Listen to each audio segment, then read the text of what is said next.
Today is July 28th, and I am coming out of a lull in terms of like where I was and what I was doing and where the direction that I was heading. I was talking about this yesterday, where I'm noticing cycles of ups and downs, and I believe I'm starting to come out of it. Where for a couple days there, I took a pause on all of the work that I was doing and just allowing it to kind of like roll around and settle in my head. And now that I've taken that time and had some time to reflect, I think that a couple of things that I'm starting to notice is that I'm being I'm able to be more intentional with the way that I'm approaching this work. And I guess it might be funny to think about like doing something without a specific intention.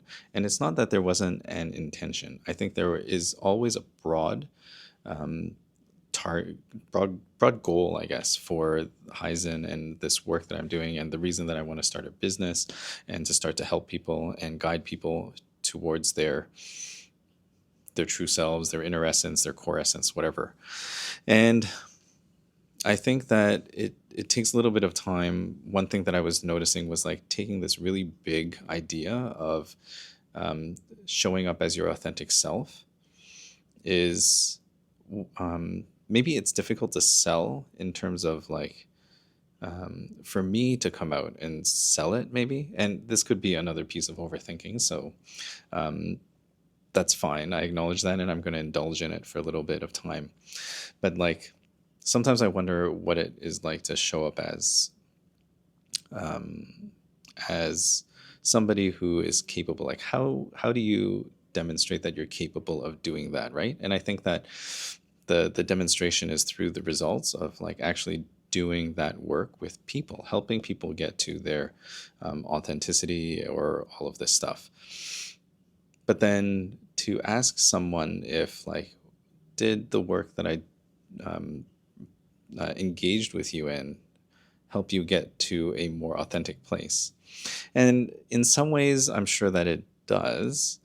But the other piece kind of is I don't know that I've worked all the way through. Like, sorry, maybe what I haven't done before is directly guide people explicitly to think about moving more to an authentic and aligned place. It's oftentimes much more around um, how to do things or engage in a way that feels a lot more natural and comfortable. And that's where I was thinking about talking about difficult situations and difficult communication situations, because I believe that the way to have less difficult conversations is to do them in a way where you're doing it from a position of authenticity and from a place of confidence. Like if you are confident in yourself and you know where your position is and where you're coming from, then whatever comes to you, whatever issues might be presented to you, can you can manage them with a lot more stability, and I guess that would bring confidence, right? So with that in mind, thinking about how I can like bridge those two worlds of like saying being confident is like um, having a confident image of yourself and knowing what that feels like. You can then engage in difficult conversations and sit in difficult situations and spaces that you can then feel more comfortable in. So that's kind of like one thing. And that might not necessarily require a pivot of the program, but it might require a pivot of the kind of marketing materials. So I don't know if that's something that I would completely pivot towards. It's a thought that it is in my head, and I know that it's something that I could teach you to do really well, really easily. And maybe that will come up in either these videos or potentially in the Half Truth series that I started. I'm going to be posting them soon. I don't know when, but it will happen at some point. The other piece of this, and one of the things that I'm refocusing on, is this idea of burnout to brilliance, and the core reason that people get burnt out is not because they're not having enough rest and um, like necessarily being stressed and anxious. Like that all adds to that burnout, but the root cause of burnout is doing too much. So, and I smile because I think about DTM, um, the story of DTM is I was in Markham at this movie theater. There's like a area there that's a theater. It's got restaurants and everything. And I was in the bubble tea place Cha Time, and on the wall it said DTM. And for the longest time, I had no idea. Like we were sitting there, like my family and I, looking at DTM and trying to figure out what that meant. And of course, like I googled it, and one of the things that came up was doing too much.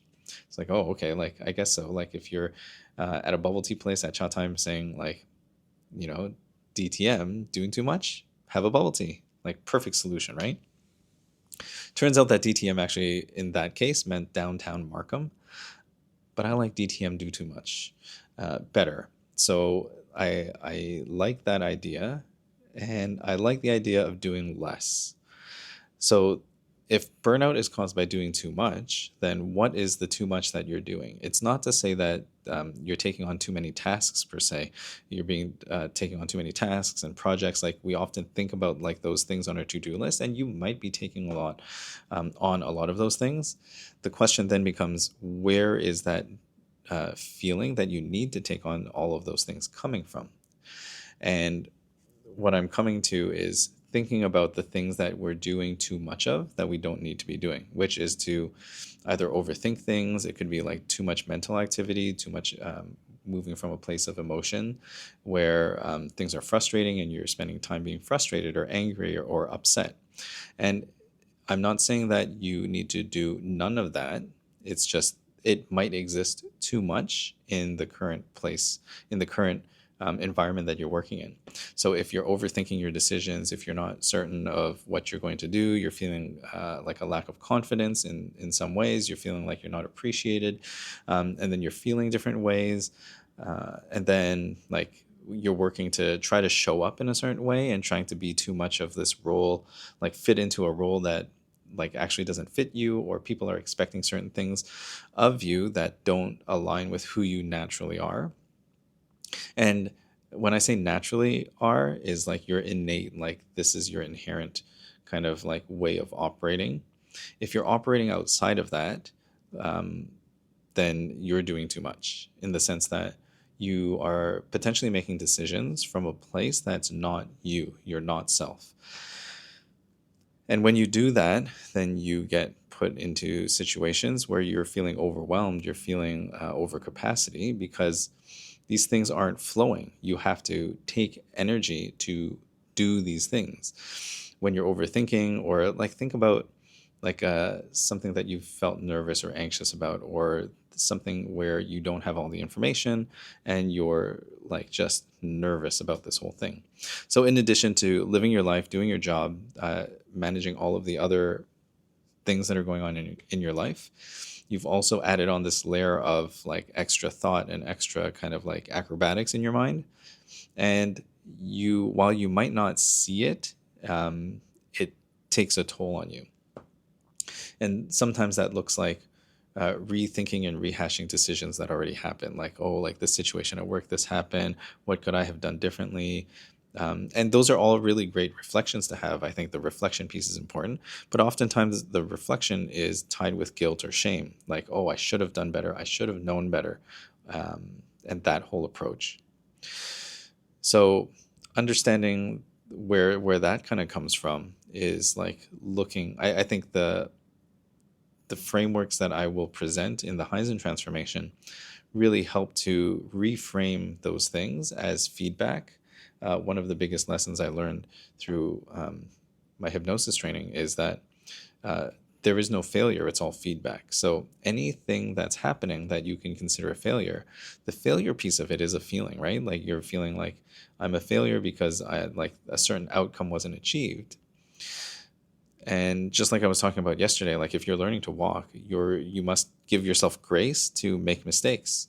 As a child, as a baby learning to walk, they're not going to walk perfectly immediately. So you have to give yourself that grace and that space. When you don't do that, then you're taking on you're not just receiving the feedback and then doing something new with it. You're taking the feedback that's coming and then making value judgments about yourself, about how capable you are or how good you are in a certain situation. And that becomes a very difficult position to work from. Then you're going to uh, maybe be more apprehensive about going into new opportunities or new conversations. You might be feeling like ashamed of certain results or guilty that something happened. And then that's just one layer of it. Then that leads to all sorts of different actions, right? And that's kind of where the feeling, meaning, action cascade comes in, because you're going to have feelings. You are just wired to always have feelings, and that's where things start. The meaning that you assign to these things is then how you decide what actions that you're going to take next, and what actions you make in the world result in feedback coming back to you that will then cause a feeling to manifest for you to experience. This is just the way that things go round and round and round. So then you can't stop feeling and you can't stop taking action. The thing that you can change is the meaning that those feelings translate into. So understanding the feelings that are not necessarily meant for you to engage with, because if you're feeling it, you're meant to engage with it. Sometimes it's just an observance. Sometimes it's from conditioning, from things that we learn to react. Like we've learned a way of reacting to certain things. And once you learn that, it becomes unconscious. You just do it. Like it just happens. So you might have somebody, like maybe reprimand you at work, like, hey, you didn't do this thing properly. So then you go and you suddenly feel like really bad about yourself. And then maybe the action that you take is you kind of shrink in your role. And then you go home and maybe like you're feeling bad. So then you overeat because like I eat my feelings, right? So if you eat your feelings as well, that could be an action that you take. And then that kind of cascades into a feeling of like, oh my God, I'm doing this again. And then you might put that meaning of like, I'm just rehashing the same patterns over and over again.